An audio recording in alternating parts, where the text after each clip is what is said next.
Hello everyone, आज मैं 6th class की NCERT ज्योग्राफी को पढ़ाने वाली हूँ। तो इसमें पहला चैप्टर है और चैप्टर का नेम है सौरमंडल में पृथ्वी। तो चलिए शुरू करते हैं। सौरमंडल में पृथ्वी, इसमें पहले हम देखेंगे पूर्णिमा। पूर्णिमा क्या होता है? जब चंद्रमा पूरा हो जाता है, 1 महीने में चंद्रमा पूरा होता है और जब चंद्रमा पूरा हो जाता है और उसी रात को जो है पूर्णिमा कहते हैं। अमावस्या, अमावस्या क्या होता है?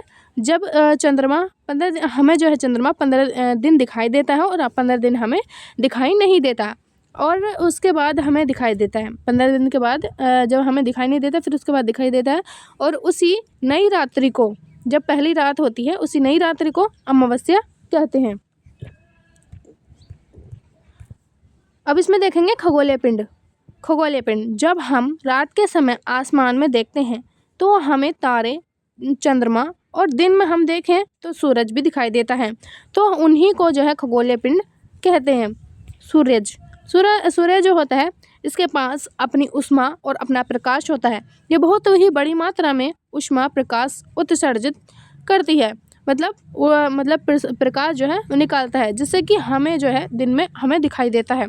सूर्य भी एक तारा है। अब हम देखें नक्षत्र मंडल। नक्षत्र मंडल, जब हम रात में आसमान की तरफ देखते हैं तो हमें अलग अलग छोटे बड़ी आकृति दिखाई देती हैं, उसी को नक्षत्र मंडल कहते हैं। अर्थ मेजर या बिग बियर भी एक प्रकार का नक्षत्र मंडल है। अब ध्रुव तारा, ये तारा एक ही स्थान पर स्थित होता है। पुराने लोग जो रात में दिशा का पता तारों की सहायता से ही करते हैं। ग्रह क्या होते हैं? कुछ खगोलीय पिंड के पास अपना प्रकाश ऊर्जा होते हैं, प्रकाश और ऊर्जा नहीं होती है, वे तारों से प्रकाशित होते हैं। ऐसे पिंड ग्रह कहलाते हैं। उदाहरण के लिए पृथ्वी, हमारी जो पृथ्वी है वो सूर्य से प्रकाशित होती है। अब देखते हैं सौरमंडल। ये सूर्य, 8 ग्रह, उपग्रह और कुछ खगोलीय पिंड जैसे कि क्षुद्र ग्रह, उल्कापिंड, ये सब मिलकर सौरमंडल का निर्माण करती हैं, जिसे कि सौर परिवार का नाम भी दे देते हैं, जिसका मुख्य जो होता है वो सूर्य होता है।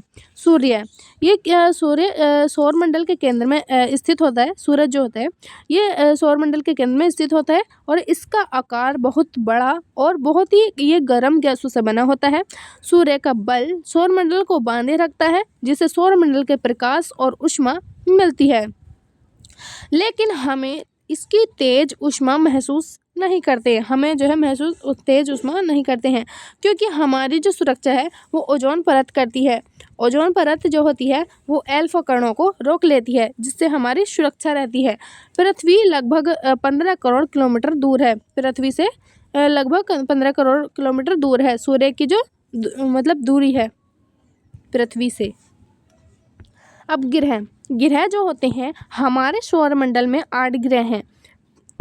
सूर्य के अनुसार सूर्य से इस प्रकार हैं कि बुध, शुक्र, पृथ्वी, मंगल, बृहस्पति, शनि, अरुण, वरुण। ये 8 ग्रह जो होते हैं ये एक निश्चित पथ में सूर्य के चारों ओर चक्कर लगाते हैं, जैसे कि आप इसमें देख सकते हैं। ये सूरज है, इसके बाद बुध है, शुक्र, पृथ्वी, मंगल, बृहस्पति, शनि, अरुण, वरुण, जिसे कि यूरेनस और नेपच्यून भी कहा जाता है। ये आप इसमें क्रम देख सकते हैं। बुध की बात करें, ये सूर्य के सबसे नज़दीक है। इसको अपनी कक्षा में सूर्य के चारों ओर चक्कर लगाने में 88 दिन का समय लगता है। जब ये बुध होता है, जब सूर्य के चारों ओर चक्कर लगाता है, उसको जो टाइम लगता है चक्कर लगाने में वो 88 दिन का समय लगता है। और अपने अक्ष पर जो घूमता है वो 59 दिन का समय लगता है। अक्ष का मतलब होता है जैसे हम लट्टू घुमाते हैं, वो अपने अक्ष पर घूमता है। लट्टू जो होता है अपने अक्ष पर घूमता है, इसी प्रकार बुध और ये जो है अपने अक्ष पर घूमता है। शुक्र जो होता है ये सूर्य के सबसे ये जो है शुक्र जो होता है ये दूसरे नंबर पर होता है, सेकंड नंबर पे। इसको सूर्य के चारों ओर घूमने में 55 दिन का समय लगता है। और अपने अक्ष पर घूमने में 243 दिन का समय लगता है। और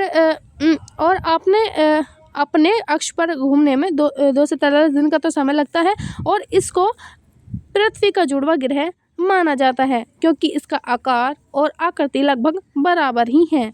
अब हम पृथ्वी की बात करें तो ये सूर्य से मतलब 3rd नंबर पे है, और सूर्य के चारों ओर घूमने में 365 दिन का समय लगता है, और अपने अक्ष पर घूमने में 1 दिन का समय लगता है, मतलब कि 24 घंटे लगते हैं। चंद्रमा की संख्या 1 है।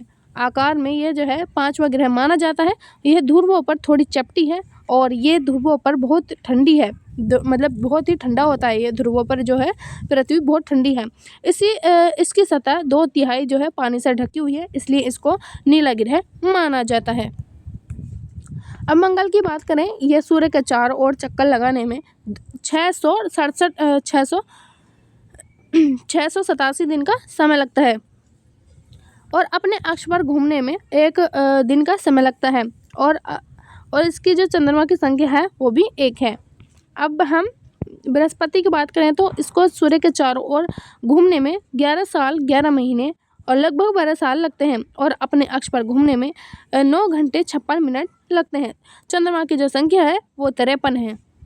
शनि की बात करें, यह सूर्य के चारों ओर घूमने में 29 साल 5 महीने लगते हैं, और अपने अक्ष पर घूमने में 10 घंटे 40 मिनट लगते हैं। और चंद्रमा की संख्या की बात करें तो इसमें भी 53 ही है। अरुण की बात करें तो यह इसको सूर्य के चारों ओर चक्कर लगाने में 84 साल लगते हैं। अपने अक्ष पर घूमने में 17 घंटे 14 मिनट लगते हैं। चंद्रमा की जो संख्या है वो 27 है। अब वरुण है। वरुण ये 8वां ग्रह है, सबसे लास्ट वाला ग्रह है, और इसको सूर्य के चारों ओर चक्कर लगाने में 164 साल लगते हैं, और अपने अक्ष पर घूमने में 16 घंटे 7 मिनट का समय लगता है। चंद्रमा की जो संख्या है वो 13 है। अब हम चंद्रमा की बात करें तो ये जो पृथ्वी के पास है, हमारी जो पृथ्वी है, इसके पास केवल एक ही उपग्रह है, वो है चंद्रमा, और इसका जो व्यास है पृथ्वी के व्यास का 1/4 है। यह जो है चंद्रमा पृथ्वी का एक चक्कर लगभग 27 दिन में पूरा करता है। ये चंद्रमा जो होता है, अब पृथ्वी के चारों ओर ये चंद्रमा पृथ्वी के चारों ओर चक्कर लगाता है, जिसको समय लगता है 27 दिन में ये जो है पूरा करता है, और करता है, और लगभग इतना ही समय, मतलब 27 दिन लगभग इतना ही समय अपने अक्ष पर घूमने में लगता है।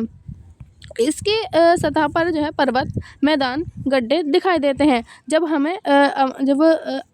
हमें जो है मतलब वो हो जाती है, जब हमें चंद्रमा पूरा दिखाई देता है तो हमें कभी कभी हमें दिखाई भी देते हैं पर्वत, ये गड्ढे, मैदान ये दिखाई देते हैं, लेकिन इस पर जो है जीवन संभव नहीं है। क्षुद्र ग्रह क्या होते हैं? तारा ग्रह उपग्रह के साथ साथ असंख्य छोटे पिंड भी सूर्य के चारों ओर चक्कर लगाते हैं। इन पिंडों को क्षुद्र ग्रह कहते हैं, और ये मंगल और बृहस्पति कक्षाओं के बीच पाए जाते हैं, जैसा कि आप इसमें देख सकते हैं। यहाँ आप देख सकते हैं ये क्षुद्र ग्रह हैं। ऐसा माना जाता है कि जब विस्फोट हुआ था तो ये अलग हो गए थे। वैज्ञानिकों के अनुसार क्षुद्र ग्रह के ही भाग हैं, क्योंकि इनका कहना है कि बहुत वर्ष पहले विस्फोट के बाद ग्रहों से टूटकर अलग हो गए। उल्कापिंड क्या होते हैं? ये उल्कापिंड कभी कभी इतने नज़दीक आ जाते हैं कि इनकी प्रवृत्ति जो है पृथ्वी पर गिरने लगती है, और वायु के साथ घर्षण होने के कारण ये गर्म होकर जल जाते हैं। उसके बाद चमकदार उत्प्रकाश उत्पन्न करते हैं। कभी कभी क्या होता है कि कई उल्कापिंड पूरी तरह जले बिना ही पृथ्वी पर गिर जाते हैं, जिससे पृथ्वी पर गड्ढे बन जाते हैं। सूर्य के चारों ओर चक्कर लगाने वाले पत्थरों के छोटे छोटे टुकड़ों को उल्कापिंड कहा जाता है।